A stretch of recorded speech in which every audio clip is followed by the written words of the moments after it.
Hello class, let's talk about war in the Islamic and Buddhist traditions. So first we'll do a brief overview, then we'll talk about Islamic teachings on war, Buddhist teachings on war, we'll talk about the Dalai Lama's position on war, and then we'll end with a conclusion. So why have we paired together Buddhism and Islam in this presentation? Well, on the subject of war, it is a common belief that Islam and Buddhism hold polar opposite positions on war. That is, whereas Islam is considered to be a belligerent religion of military conquest, Buddhism is a religion of peace that is radically pacifist. So a question that I ask us all to consider as we are engaging in this presentation is this conception of Islam and Buddhism true? Again, just something to think about. So with this in mind, let's turn to Islamic teachings on war. So Islamic attitudes concerning war are rooted in the Quran and Hadith through the words and actions of the Prophet Muhammad. But to understand the Prophet Muhammad's teachings concerning war, we need to better understand the nature of his prophetic career in 7th century Arabia. Now, as you may recall from the early units of this class, the Prophet Muhammad had two prophetic careers: his career in Mecca and his career in Medina or Yathrib. So in his career in Mecca, Muhammad was basically what we might call a street corner prophet with a small group of followers. But once he becomes the governor of Medina, Muhammad is a civic leader of a city. Now, why is this an important distinction? Because for one, the teachings on war are more prominent in the Medinian surahs within the Quran when he is a civic leader. And as a civic leader in Medina, the Prophet Muhammad, one, was responsible for mediating internal conflicts, protecting the city against attackers, as well as defending the tribal caravans. And he had military responsibilities, so he was a general with the duty to defend his followers against the Quraysh, the tribe that controlled Mecca. So many students are surprised to learn that the Prophet Muhammad did engage in battles, that he was a general who did lead his armies, in particular against the Quraysh tribe in Mecca. Now, when people tend to think of Islamic teachings on war, the term jihad immediately comes to mind. And jihad is often translated as holy war. But in Arabic, the term jihad is actually a much more general word, meaning to strive or to struggle. So because the term jihad is so general, it's open to interpretation. And in the Islamic tradition, it is argued that there are two different types of jihad: what is referred to as the greater jihad and the lesser jihad. The greater jihad refers to inner spiritual struggle or peaceful resistance. So when someone is facing difficulties or adversaries or enemies, and they choose peaceful resistance, then this is referred to as the greater jihad. But if one actually has to physically struggle with resistance with the use of violence, this is referred to as the lesser jihad. Now, in terms of the lesser jihad, in the Quran, there are two different types of verses that express how one is to engage in the use of violence. They are called the sword verses and the peace verses. So the sword verses are those which encourage aggression towards one's enemies, whereas the peace verses are what encourage self-defense. And we're going to take a look at some quotes from the Quran which kind of express these two different types of verses. So let's talk about the main teachings of on war in the Islamic tradition as taught in the Quran.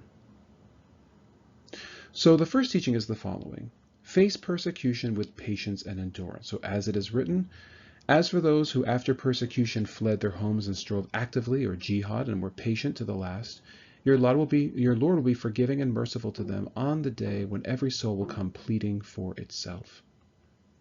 So in other words, if one faces persecution with patience and active striving, then this is considered to be like a virtue in the eyes of Allah. Now, although the Quran teaches that one should strive for peace through peaceful resistance, self-defense is permissible. So as it is written, whoever pardons and makes peace, his reward rests with God, for indeed he does not love evildoers. Yet surely, as for those who defend themselves after having been wronged, no blame whatever attaches to them. Blame attaches to those who oppress people and behave outrageously on earth, offending against all right. For them is grievous suffering in store. But if one is patient in adversity and forgives, this is indeed the best resolution of affairs. So the best resolution of being oppressed is patience in adversity and forgiveness. But if one should attack you physically, it is permissible in the Quran that you defend yourself through the use of violence. And as is further written, fighting God's cause against those who fight you. But do not overstep the limits. God does not love those who overstep the limits. Kill them wherever you encounter them and drive them out from where they drove you out. For persecution is more serious than killing. But if they do fight you, kill them. This is what such disbelievers deserve. But if they stop, then God is most forgiving and merciful.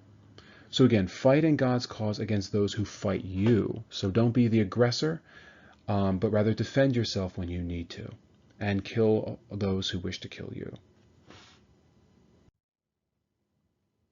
And 3, preemptive war is permissible. So as is written in Surah 9 of the Quran, when the 4 forbidden months are over, wherever you encounter the idolaters, kill them, seize them, besiege them, wait for them at every lookout post. But if they turn to God, maintain the prayer and pay the prescribed alms, let them go on their way, for God is most forgiving and merciful. Now this is often referred to as the famous sword verse because it seems to be encouraging military aggression against the idolaters. Now the idolaters in this case are believed to be the Quraysh tribe. And what defenders of Islam will often say with respect to this verse is that this is still self-defense, but it is preemptive self-defense. So once the 4 kind of peaceful months are over, when military activity is forbidden, then kill the Quraysh whenever you see them because they are coming after us. And the 4th teaching, and you'll notice the question mark, holy war is permissible. So here's another famous quote. Fight those people of the book who do not truly believe in God in the last day, who do not forbid what God and his messenger forbid, who do not obey the rule of justice until they pay the tax and agree to submit. The Jews said Ezra is the son of God, and the Christians said the Messiah is the son of God. They said this with their own mouths, repeating what earlier disbelievers had said. May God confound them, how far astray they have been led. So at face value, this seems to be teaching Muslims that it is okay to fight Jews and Christians, or the people of the book, because of their beliefs. And it's often assumed that this is referring to physical fighting. Now, criticizers of Islam say that this quote clearly supports God-sanctioned violence and the persecution of Jews, Christians, and pagans. But again, defenders of Islam say that we must pay attention to the context of the Quranic teachings. In these verses, the Quran is probably referring to the Meccans who were raiding Medinian territories, and a specific group of Jews and Christians in Medina who refused to pay the zakat, or annual charity tax. So in this case, the Prophet Muhammad is advising Muslims to fight with their words, so to convince them to pay the tax. So clearly there are some controversial teachings in the Quran, and scholars are left asking themselves, does the Quran, sanction a holy war? Does it sanction aggression? And the one thing that scholars will remind us of is that we do have to pay attention to the context in which these Quranic verses were written. So with this in mind, let's talk about Buddhist teachings on war. So in terms of scriptural teachings, Buddhism is by far the most pacifist with respect to war. That is, Buddha never sanctions war, nor does he engage in violence or military activity.